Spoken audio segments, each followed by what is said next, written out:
Hi hello, ഞാൻ ഇന്ന് വന്നിട്ടുള്ളത് സേമിയ ഉപ്മാവാണ് ഉണ്ടാക്കുന്നത്. അതിന് ഒരു പാൻ വെച്ച് ചൂടായി കഴിഞ്ഞാൽ അതിലേക്ക് നമുക്ക് സേമിയ ഇട്ട് കൊടുക്കാം. ഇത് സേമിയ നന്നായിട്ടൊന്ന് ചൂടാക്കിയെടുക്കാം. അപ്പോൾ ഇതാ സേമിയ നന്നായിട്ട് ചൂടായി വന്നിട്ടുണ്ട്. ഇനി ഇതൊരു പാത്രത്തിലേക്ക് ഇട്ട് കൊടുക്കാം. ആ പാനിൽ തന്നെ നമുക്ക് വെള്ളം വെച്ച് ചൂടാക്കിയെടുക്കാം. അതിലേക്ക് കുറച്ച് ഓയിൽ ചേർത്ത് കൊടുക്കാം.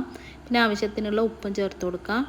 നന്നായിട്ട് ഇതൊന്ന് തിളച്ച് വന്നാൽ നമുക്ക് അതിലേക്ക് നമ്മൾ സേമിയ ഇട്ട് കൊടുക്കാം. സേമിയ നന്നായിട്ടൊന്ന് വേവിച്ചെടുക്കാം. അപ്പോൾ ഇതാ സേമിയ നന്നായിട്ട് വെന്തിട്ടുണ്ട്. ഇനി നമുക്കിതൊരു അരിപ്പയിൽ ഊറ്റിയെടുക്കാം. അപ്പോൾ ഇതാ നമ്മൾ ആ പാനിൽ തന്നെ കുറച്ചും കൂടി ഓയിൽ വെച്ച് കൊടുക്കാം. എന്നിട്ട് അതിലേക്ക് ചൂടായി കഴിഞ്ഞാൽ കുറച്ച് കടുക് ഇട്ട് കൊടുക്കാം. കടുക് ഇട്ട് പൊട്ടിക്കഴിഞ്ഞാൽ ഇതിലേക്ക് നമുക്കിനി കുറച്ച് ഉഴുന്ന് പരിപ്പ് ചേർത്ത് കൊടുക്കാം, 1 സ്പൂണ്. പിന്നെ അതുപോലെ തന്നെ കുറച്ച് പൊട്ടുകടലും കൂടി ചേർത്ത് കൊടുക്കാം. അപ്പോൾ ഇത് 1 സ്പൂൺ പൊട്ടുകടലയാണ് എടുത്തത്, അതും കൂടി ഇട്ട് കൊടുക്കാം. ഇനി ഇതിലേക്ക് കുറച്ച് കപ്പലണ്ടി 1 സ്പൂൺ അതും കൂടി ഇട്ട് കൊടുക്കാം. എല്ലാം കൂടി ഒന്ന് നന്നായി വഴറ്റിയെടുക്കാം. ഇനി ഇതിലേക്ക് നമുക്ക് കുറച്ച് കറിവേപ്പിലയും കൂടി ചേർത്ത് കൊടുക്കാം. അതുപോലെ 2 വറ്റൽമുളകും കൂടി ചേർത്ത് കൊടുക്കാം. അതിനുശേഷം നന്നായി ഒന്ന് മിക്സ് ചെയ്തതിന് ശേഷം നമുക്ക് ഇതിലേക്ക് കുറച്ച് പച്ചക്കറികൾ ചേർക്കണം. അതിന് ഞാനൊരു സവാള ചെറുങ്ങനെ കട്ട് ചെയ്തിട്ട് എടുത്തിട്ടുണ്ട്. അതുപോലെ ഒരു ക്യാരറ്റ് എടുത്തിട്ടുണ്ട്. അതുപോലെ 2-3 ബീൻസ്, അതുപോലെ 2-3 പച്ചമുളകും ചെറുങ്ങനെ കട്ട് ചെയ്തിട്ട് എടുത്തിട്ടുണ്ട്. എല്ലാം കൂടി ഇട്ടിട്ടൊന്ന് നന്നായിട്ടൊന്ന് വഴറ്റിയെടുക്കാം. ഇനി ഇതിലേക്ക് ആവശ്യത്തിനുള്ള ഉപ്പ് ചേർത്ത് കൊടുക്കാം.